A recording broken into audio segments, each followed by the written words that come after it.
à la bourre Oui, on a aujourd'hui. eu des petits problèmes techniques, mais c'est des choses qui arrivent, c'est les aléas du direct.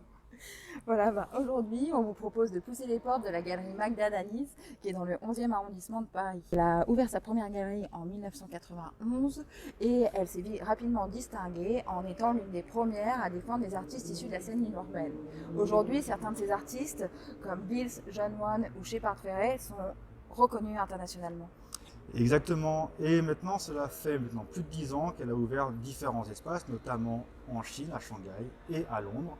Aujourd'hui, nous avons la chance de pouvoir pousser les portes de sa galerie parisienne, où elle va pouvoir nous présenter l'artiste du moment, Rakajou, exactement, et on va apprendre à connaître un petit peu mieux Magda. Donc venez, on vous emmène. Bonjour. Est-ce que tu peux le porter s'il te plaît, Camille? Oui. Comment ça va? Écoute, ça Du va bien de se bien. retrouver en galerie. Exactement, ça Avec des fait expos, des vrais. super plaisir de pouvoir faire un petit peu le tour des galeries, des confrères, des amis. Donc aujourd'hui, on fait le tour de chez toi. Welcome. Bienvenue à tous. Merci. Merci.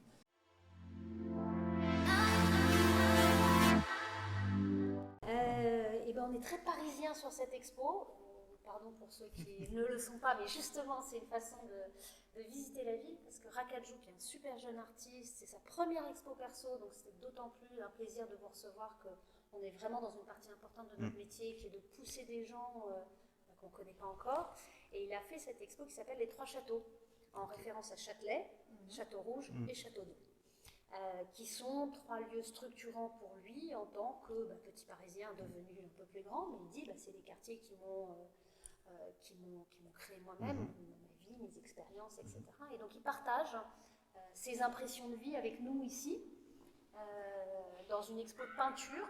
C'est son travail principal qui est présenté ici, même si c'est un gars, c'est étonnant, mais comme souvent avec les jeunes artistes, un peu touche à tout, il fait aussi de l'animation, il fait aussi, il s'essaye à la sculpture.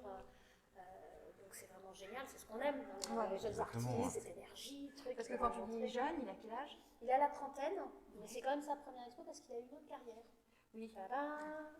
C'est hallucinant. C'est ça, ouais. C'est quelqu'un qui a été boxeur, qui a été loin, puisqu'il a été en demi-finale de championnat du monde. Ah oui, quand même. C'est un bon boxeur, on va pas l'embêter. C'est un bon bébé, comme on va dire que des choses gentilles. Vraiment, ouais.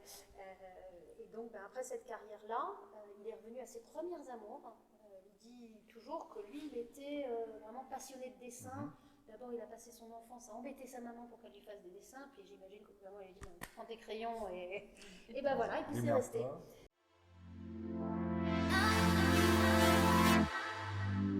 C'est quelqu'un que j'ai rencontré dans une école d'art qui est très spéciale, qui s'appelle l'école Courtrajmé, qui a été fondée par Lajli, le réalisateur, et JR l'artiste, que je connais pour d'autres raisons, puisque j'ai présenté il y a de nombreuses années. Voilà. Les étudiants me disent que tu peux venir, puisque tu peux leur faire chacun la visite un peu professionnel. Police du style, quoi. Un truc, bon, alors, qu'est-ce que vous avez à me dire? Et ils ont tous, une douzaine d'élèves de cette première promo, tous hyper bien joué le jeu. J'étais impressionnée, j'arrêtais pas d'appeler Clémence, qui est là, qui est toujours pas loin. Et je disais, Clémence, non mais c'est dingue, ils sont hyper bien entraînés, ce qui n'est pas toujours le cas, je pense. C'est vrai dur. Que quand tu fais le tour parfois des écoles d'art, ils ont beaucoup de mal à se livrer. Voilà. Mais c'est normal, ils sont plus jeunes. Si je donnais des conseils à des artistes jeunes, c'est surtout de savoir, d'avoir cette capacité de travailler qui n'est pas facile, de travailler cette capacité à partager. C'est on peut dire. Après, c'est notre job de les aider à mettre prendre les mots sur les mots, mais voilà. Et bien, Rakajou, je vais le dire en toute sincérité, c'était le plus difficile. Tous les autres avaient un discours, des trucs, et lui, je dis bon, alors et toi, tu fais quoi? Déjà, je voyais qu'il me fuyait un peu, en fait. Il n'était pas le plus pressé de me voir. Il y en a qui m'attendaient clairement. Genre, moi, je vais lui raconter mon truc. Puis c'est moi le prochain. Et lui, pas du tout. J'y arrive, il fait non. Regarde. Toi aussi, tu. Ok, je les fais tous. Et là, je dis, toi, tu fais quoi? De la peinture à l'huile. Ah, d'accord. Explication, point, à la ligne, fini. Mais ça intrigue un peu quand c'est radical comme ça. En fait, voilà, il y avait un côté radical, et puis pour ceux qui connaissent la peinture à l'huile, c'est quand même, en fait, c'est vachement plus difficile que l'acrylique. L'acrylique, tu peins, ça sèche, tu as ce que tu voulais. Peinture à l'huile, c'est tu joues avec ta matière, et on s'est mis à discuter de ça, du coup. J'ai un peu été chercher dans ces entrailles, je dis, mais pourquoi quelqu'un aujourd'hui se ferait chier avec Une une technique qui est plus complexe. Ouais. Dans un monde où on va vite, où on veut du résultat tout de suite, et pas du tout, littéralement, on n'a pas du tout la même chose, les rendus ne sont pas les mêmes. Je dis, ah bah ouais, donc on a parlé de physicalité de la peinture, bon, en gros ce que ça donne et tout, et je me suis dit, ce mec, il est waouh.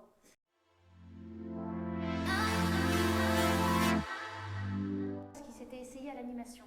Ah, d'accord. Quand il ne savait pas ce qu'il devait faire de sa jeune vie professionnelle, il avait eu l'occasion, parce que c'est quelqu'un qui à toutes les étapes de sa vie a été repéré, et il avait rencontré des gens importants qui lui disaient mais toi tu veux faire quoi hein. Et il avait fait une expérience dans l'animation.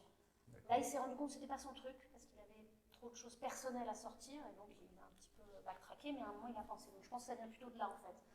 Trajmé a été un complément, et c'est une école qui est, alors minute pub, une école qui est hyper pratique sur qu'est-ce que tu fais de ce que tu as. En fait, ils ont la chance de pouvoir encore se permettre de recruter des gens assez doués, mais qui souvent, donc ils sont déjà très forts dans leur création, mais qui souvent n'ont pas les codes, pas les portes, pas les trucs, et donc comment on présente son travail, comment on l'expose, voilà, c'est très pratique. C'est pas mal, hein. Ouais, c'est une école de valorisation du Ouais. travail, et on apprend finalement à se défendre. Ouais. Dans un monde Qui est pas simple. Voilà, on dit 2 secondes, c'est quand même la jungle. Les gens se disent, ouais, l'artiste, c'est la belle vie. Non, pas du tout. Pas du tout. C'est hyper dur de déjà mettre ses tripes sur la table, les montrer à tout le monde en mode exposition totale. Je suis tout nu là devant tout le monde. Exactement. Et en plus, il y a peut-être personne pour venir les voir. Donc, comment on s'organise? Ou personne sensible au travail. Ouais. C'est ça aussi. Et donc, alors qu'on est en train de s'exprimer. Donc, voilà.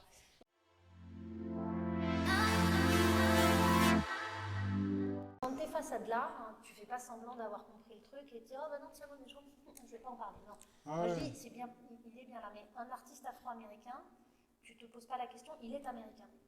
On lui demande pas d'où il vient. On lui demandera peut-être s'il vient de Chicago ou s'il vient de Los Angeles, ça, ou de New York ou de Harlem, parce qu'il y a quand même un petit peu de préjugés, mais on va pas remettre en cause son américanité. Un afro-européen, c'est un terme que Raccajou utilise, on va quand même lui demander d'où il vient, de quel pays il vient. Il est juste. Il est juste français. Il est français comme plein de Français. Mais du coup, c'est vrai qu'on avait un terme qu'on n'osait pas forcément aborder, c'était le terme identitaire dans la peinture. Ça, tu viens voir et tu n'oses pas aborder un truc. Non, mais c'est ce terme-là qui peut être hyper violent, mal compris. Et donc, mais moi, je suis à la limite contente que des gens fassent cette bourde. Lui, il se vexe plus, il me dit, mais c'est toute ma vie, c'est ça. Je dis, bah, très bien, bah, on va en parler. C'est pas une raison. Et c'est un vrai sujet aujourd'hui dans notre société.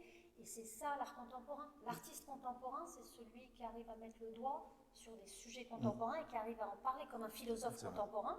Alors lui, il en parle sous forme artistique et plastique, on dit l'art plastique, mais comme un philosophe d'aujourd'hui, il parle des sujets d'aujourd'hui. Donc c'est un peu la même chose.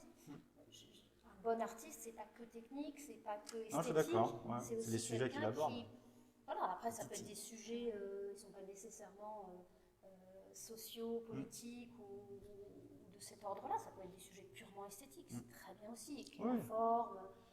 Mais là, on a quelqu'un qui, par son vécu, aborde ces termes-là aussi. Pas que d'ailleurs, qui n'ont rien à voir, hein, mais c'est hyper intéressant, je trouvais. Et du coup, j'étais bien contente de pouvoir mettre les pieds dans le plat.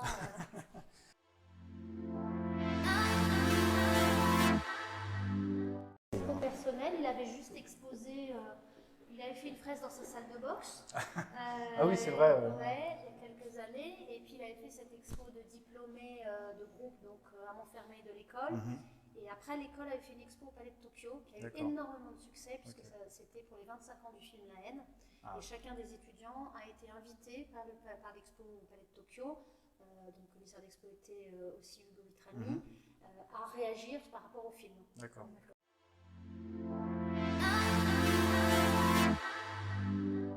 Très tôt, mais c'est des choses que tu as peut-être entendues aussi enfant, tu te rends compte que les artistes, ils n'aiment pas parler de leur travail. C'est vrai. Et ça peut paraître bizarre pour des gens de l'extérieur, on se dit mais pourquoi, enfin bon, c'est bon, tu peux raconter ton truc. Mais en fait, c'est hyper dur. C'est même, c'est mettre vraiment ses tripes, comme je disais tout à l'heure. Tu vois, et du coup, il faut ce que le Palais de Tokyo a très bien appelé à un moment, de la médiation. C'est un mot qui est arrivé très tard, hein, c'est un mot récent dans le monde. Est-ce qu'on ne peut pas les toquer à ouvert, ou plutôt que de mettre des gardiens, ils ont mis des médiateurs. Pardon. Et en fait, c'était assez intéressant de jeune, enfin même enfant, je disais à ma propre mère qui peignait des choses très noires, très abstraites, matière, on les expliquer. Et puis moi, mes petites copines de l'école, elles venaient, elles disaient, mais c'est quoi ta maman? Ouais. Et ma mère disait, non, si j'avais les mots, je serais écrivain, je ne serais pas peintre. Super, super la réponse. C'est pas comme ça qu'on va y arriver. Ouais. Tu vois, et donc c'est comme ça qu'est née cette sensation que il y avait un rôle, tu vois. Mais c'était hyper instinctif, c'était pas, je savais même pas ce que ça voulait dire. Et j'ai eu une chance inouïe dans ma vie, mais inouïe, de rencontrer quand j'étais adolescente quelqu'un qui est Léo Castelli. Je pense qu'un jour il y aura un film sur ce monsieur, une grande figure, très grande figure de l'art, qui a quand même, si on le résume, forgé la scène américaine de l'après-guerre. Tu sais que je dédicace tous les livres que j'écris, il y a à Léo, ouais, toujours. Et donc c'est quelqu'un que j'ai rencontré, j'avais 14 ans et demi, à une FIAC. Et c'est comme ça qu'a commencé une histoire où voilà, ça m'a mis le pied à l'étrier. Une des premières choses qu'il m'a dit c'est un métier qui prend une vie, donc il faut commencer jeune. Puis quand tu es jeune, tu prends le truc à la lettre. Hein, voilà. Et donc, dès mes 15 ans, j'étais là genre, bon, alors comment je vais faire et voilà. C'est purement parce qu'il y a eu cette rencontre. Et je me suis dit, il faut y aller. Alors c'était crasse-pouille. Plus tard, deux grands galeristes m'ont dit, non, mais tu n'es pas obligé de parler de ta première période. Je dis, si. Puis il y a des artistes que je connais encore, avec qui je suis amie, de cette période. Donc je ne vais pas faire genre...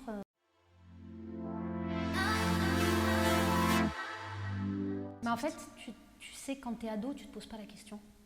Ouais. Je pense qu'on m'a... Non, alors, les artistes, c'était probablement un frein pour certains, mais ceux-là, on n'a pas travaillé ensemble. Donc, voilà. D'autres, il y a quand même... Après, on peut encore mettre les pieds dans le plat. Il y a un problème entre le nombre d'artistes et le nombre d'espaces pour exposer. Il y a beaucoup plus d'artistes que de scènes où ils peuvent s'exprimer. Donc, de toutes les façons, voilà. Et puis par ma mère, il y avait un réseau d'artistes qui ne sont d'ailleurs pas nécessairement ceux avec qui je vais continuer. J'ai d'abord exposé ceux que je rencontrais. Il y avait juste effectivement sur la scène qui ne s'appelait pas du tout d'art urbain à l'époque, puisque le mot n'existait pas, mais où là j'avais cette conviction mais hyper forte qu'il fallait les présenter, parce qu'ils n'étaient pas montrés en galerie. Il y a Guerre Cagnès B qui commençait à les montrer, puisque elle aussi, c'est les premières expos qu'elle faisait dans ces années-là. Et donc moi je disais non mais ça il faut les présenter, et puis tout ce qui était les débuts balbutiements de l'art numérique. Et parce que j'avais un papa informaticien, donc ça me parlait.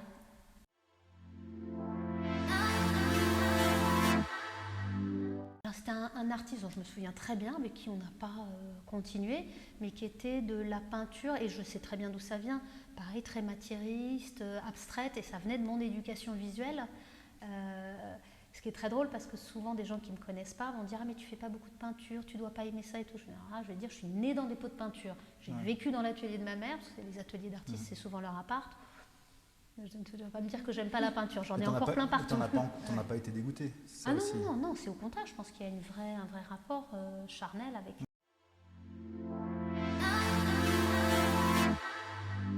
Mes 18 ans, là vraiment, c'est une expo que j'avais pensée depuis le début du truc, c'était une expo justement d'art urbain. Avec des gens qui sont aujourd'hui encore reconnus dans leur place, dans leur contribution dans le mouvement. Et ça, j'y tenais. Voilà, la date du vernissage, c'est la date de mon anniversaire, c'était mon cadeau d'anniversaire à moi-même. Et symboliquement, à tes 18 ans, etc.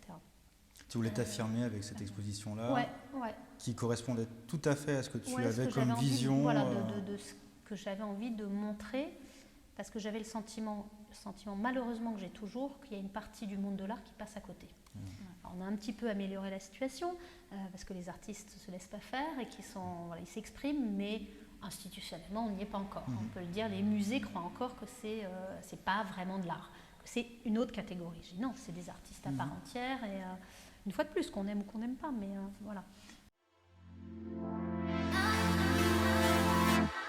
Il faut déjà comprendre que le mot street art, lui, il est apparu vers 2007.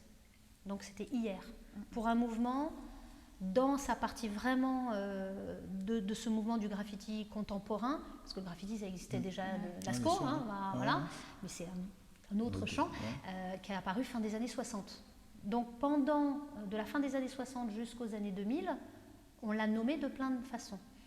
Bien sûr d'abord le graffiti, avec sa forme originelle qui est le tag, mais tu peux en rester au tag. C'est comme quand tu fais des dessins d'amateurs, ou avec une pratique, alors ça peut être des tags pas du tout d'amateurs, mais qui sont pour délimiter un territoire, donc ce qu'on appelle le graffiti des gangs, etc.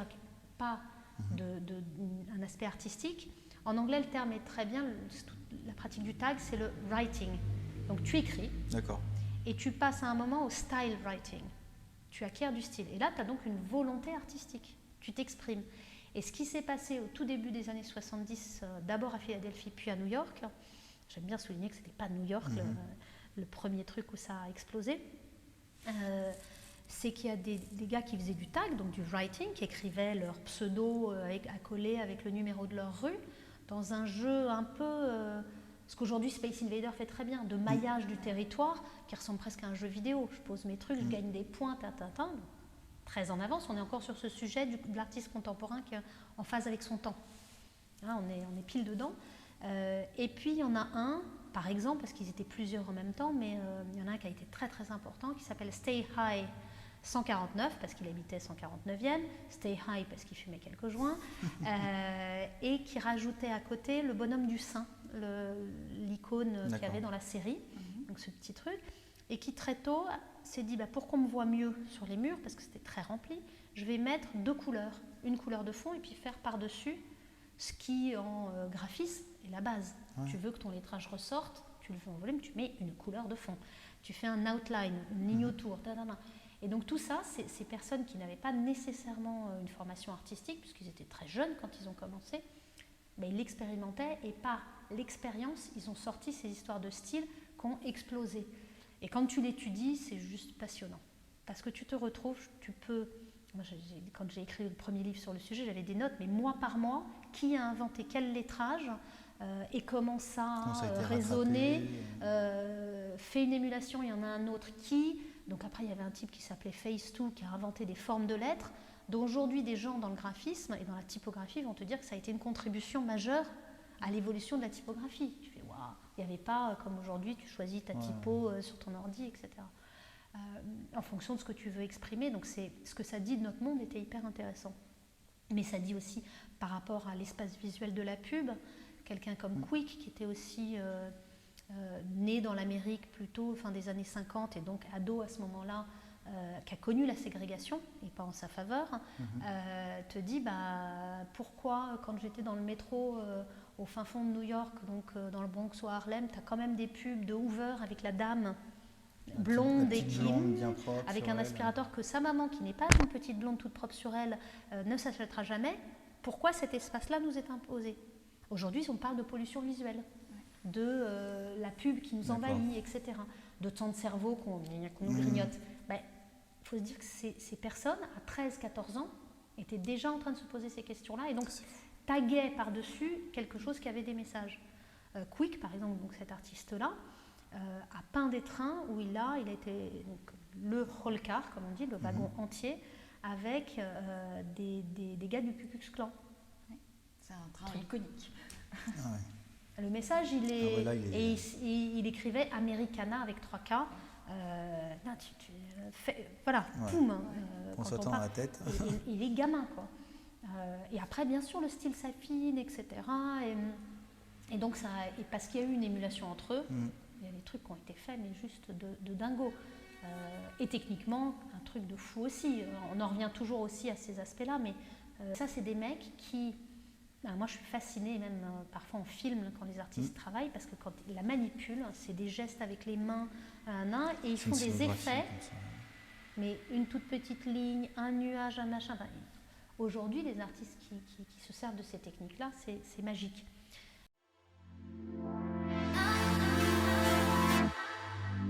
C'est marrant, c'est une question qu'on nous pose beaucoup, ce conflit dedans-dehors. Alors, qui a fait l'objet d'un film, même dans les années 80. Deux stars du graffiti new-yorkais ont fait un film qui n'a pas hyper bien vieilli, mais qui est iconique pour nous, où Lee et Lady Pink débattent sur est-ce que tu dois aller au musée ou pas, est-ce que tu dois être exposé. Donc après, on peut avoir toutes les réponses de la Terre.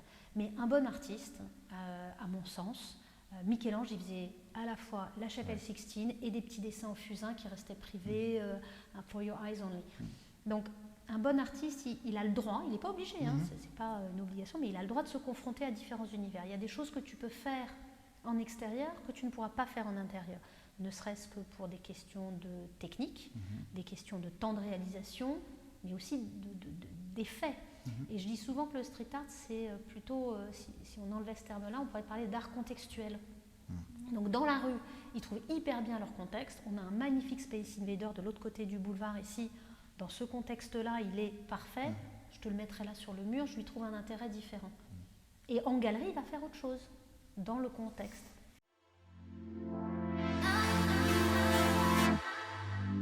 Une fois, et c'est hyper gênant, parce que là-dessus, je suis très, très, très stricte. D'abord parce que j'ai des instructions des artistes, c'est des choses, on en a parlé. Mais donc, je déconseille aux gens de venir me voir avec un Space Invader volé, arraché au mur, puisque... Toi, tu considères quand c'est enlevé du mur de l'espace urbain, c'est volé? En l'occurrence, c'est pas moi qui considère. Là, maintenant, la loi a vachement avancé là-dessus. La ville de Paris a attaqué un peu sur un motif différent, mais quand des gens ont essayé d'en enlever, mais aussi parce qu'ils s'étaient déguisés en agents publics, donc c'est très interdit. Mais c'est des débats qu'il y a eu en Angleterre quand des Banksy ont été arrachés. Moi, au-delà de la loi, c'est la volonté de l'artiste. L'œuvre, il l'a faite pour être là, et c'est comme les Bouddhas de Bamiyan. Ils n'ont pas été faits pour être décrochés. Mais c'est tout le discours sur les œuvres d'Égypte, notre obélisque à la Concorde. Alors, prétendument plutôt un cadeau, donc bon, on peut débattre, mais il y en a beaucoup qui n'étaient pas cadeaux. Et donc c'est vrai qu'il y a des œuvres qui sont rendues. C'est très compliqué, mais les œuvres, en tout cas d'art urbain, ne sont pas faites pour être enlevées. Et il y a des artistes qui ont la réponse à ça. Dans leur pratique, comme au tout début du graffiti, il y a la partie photographique.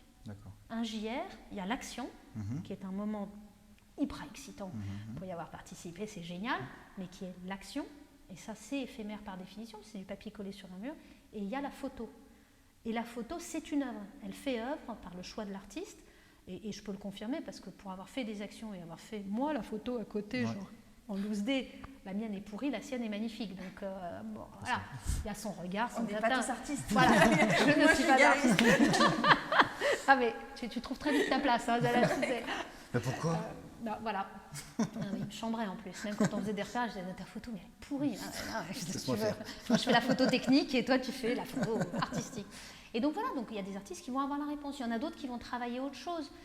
Vils, par exemple, qui est un artiste qu'on défend à mort, qui fait des murs marteau-piqués, c'est hyper émouvant, c'est très beau.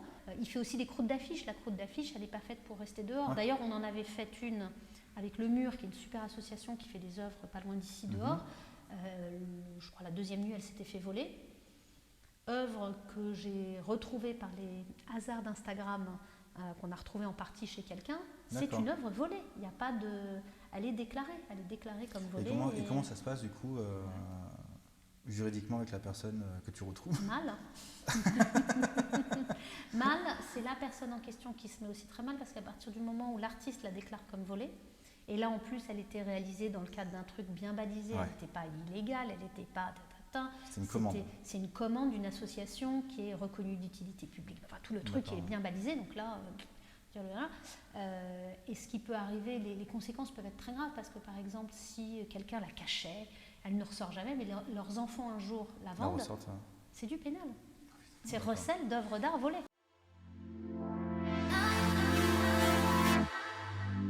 Gros débat à l'époque, et quelqu'un comme Afrika Bambaataa, qui était un des théoriciens du moment et tout, n'arrêtait pas, il était très impressionnant, c'était un mec. Et il me disait non, il faut faire un truc dédié pour... D'ailleurs, ça ne devrait pas être dans Paris, mais dans un quartier qui... Et moi, j'étais contre cette caricature ghettoisante, en fait. Mais c'était un vrai débat d'idées. J'ai eu des doutes en défendant mon idée. Tu vois, on était en plein dans l'œil du cyclone sur ces questions-là. Et moi, j'ai fait ce choix donc, très tôt de dire non, je veux que ces artistes-là soient reconnus comme artistes. Donc, tu les confrontes à des artistes. Et le rêve de quelqu'un qui commence par peut-être du graffiti ou en tout cas dans l'art urbain, s'il continue une carrière artistique bien sûr, c'est pas de rester dans son ghetto. Il y a des systèmes qui existent. mais on ne va pas changer notre programmation. L'histoire de l'art, elle fera le tri et entre nous, il ne restera pas grand-chose. Donc, faut arrêter faut arrêter d'être prétentieux face à quelque chose qui est très naturel, l'art. D'ailleurs, une des premières choses qu'on fait quand on est petit, on fait de l'art avant de savoir parler, écrire, marcher. C'est un de nos premiers actes. À partir du moment où on n'est plus dépendant, de nos parents complètement. Donc c'est... moi, je considère qu'il faut au contraire mélanger, suivre notre instinct. On se trompe, hein. Moi, j'ai eu des artistes qui ont disparu de la circulation. Ça C'est arrive, comme hein. ça. Nous sommes un vin libre. Hop là. Je sais pas si on va voir. Comme ça.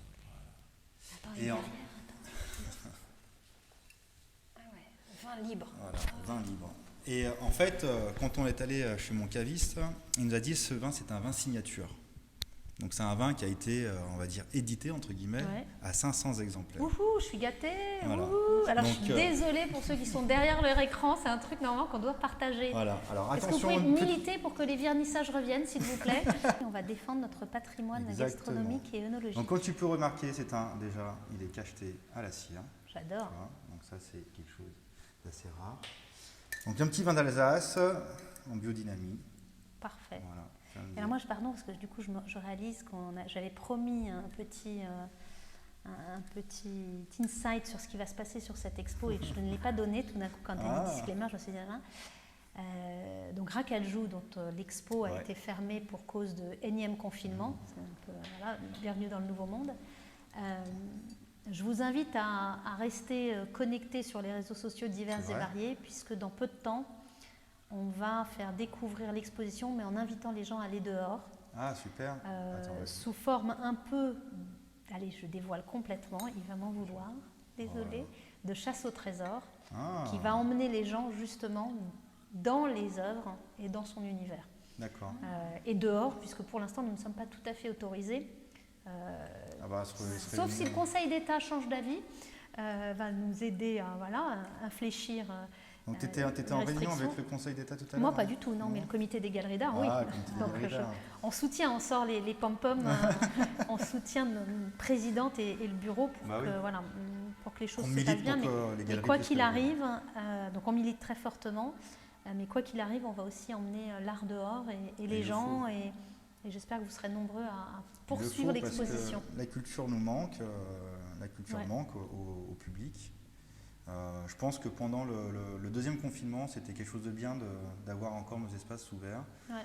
On a senti qu'il y avait un nouveau public qui venait. Complètement. Un public différent de ce qu'on avait l'habitude de voir. Plus jeune aussi. Exactement. Qui était étonné que ça soit gratuit, ouvert, qu'on soit tout sourire quand quelqu'un rentre, en disant mais on est là pour ça, on est là pour vous raconter. Mais c'est vrai, tu es content quand les gens viennent chez toi. Moi je suis super content quand on pousse la porte de la galerie. Et le fait de pouvoir discuter tout simplement. Il faut oser. Moi, je dis toujours au public, on peut être étonné parce que ça peut ne pas arriver de la part de toutes les galeries, mais si on rentre en dialogue, il faut oser et après... Puis on se rend compte que la plupart de nos galeristes sont sympas. Quoi. Ouais. En fait, c'est des gens très bien. À la tienne alors, galeriste. À la santé. Hein. Merci Magda en tout cas. Merci. Alors attends. À la santé. Ouh là là, il est beau. Alors, tu sais que je ne bois plus que des vins naturels, donc je suis gâtée. Ah là là, je suis gâtée. J'ai respecté la consigne.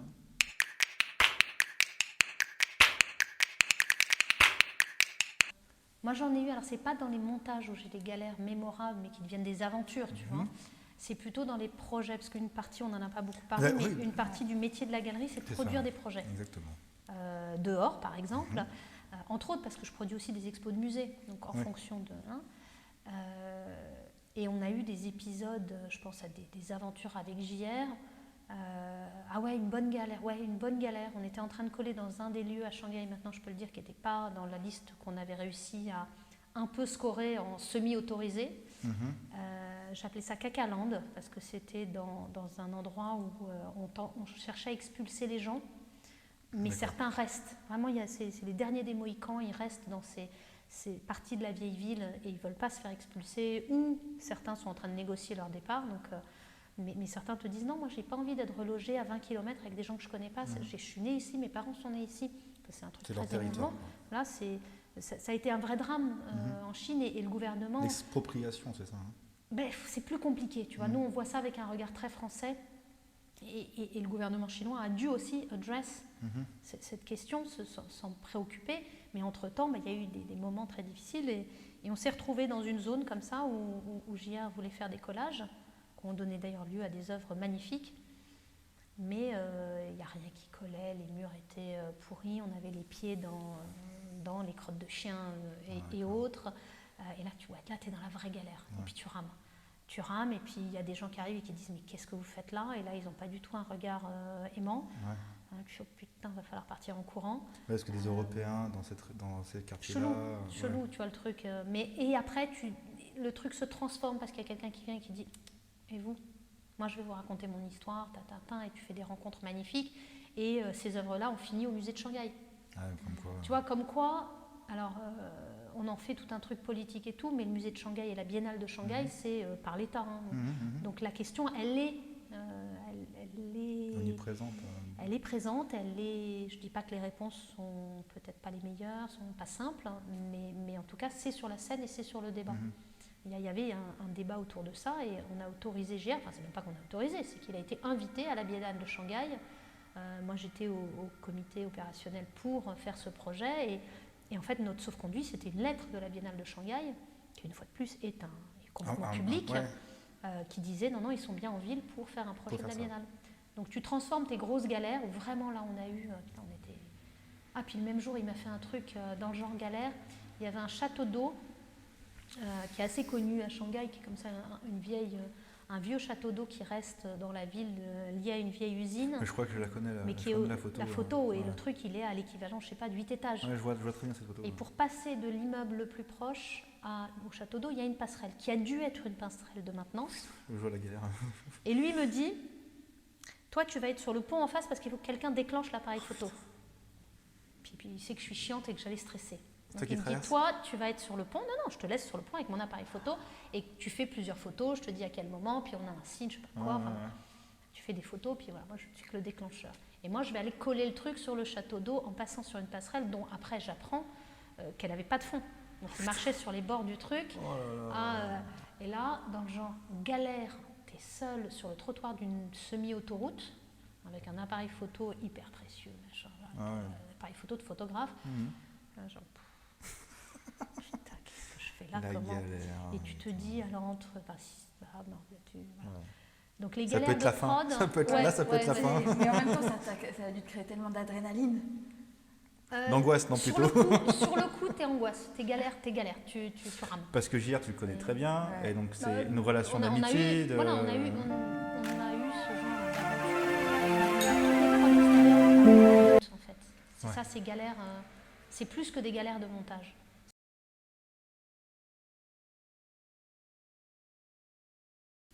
Plein, moi il y a toujours un milliard de trucs. Donc voilà, on est en train de préparer une expo Erwin Olaf à Shanghai.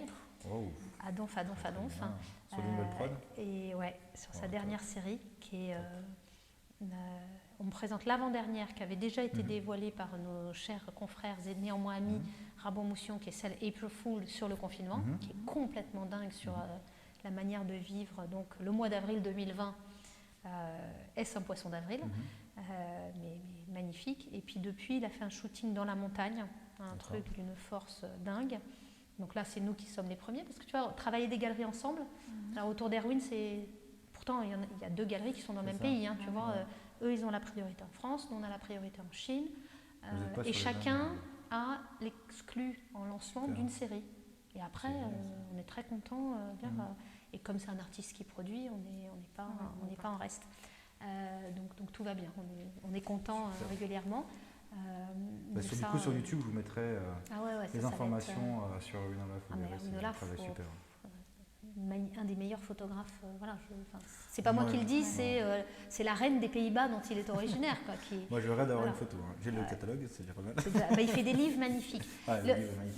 Et puis en plus, il fait hyper attention dans le papier. C'est la même qualité que ses photos. C'est un objet d'art. Donc on peut pour 50 €, c'est des livres qui sont un peu chers pour des livres, mais pour des livres d'art, pour 50 €, on peut avoir des...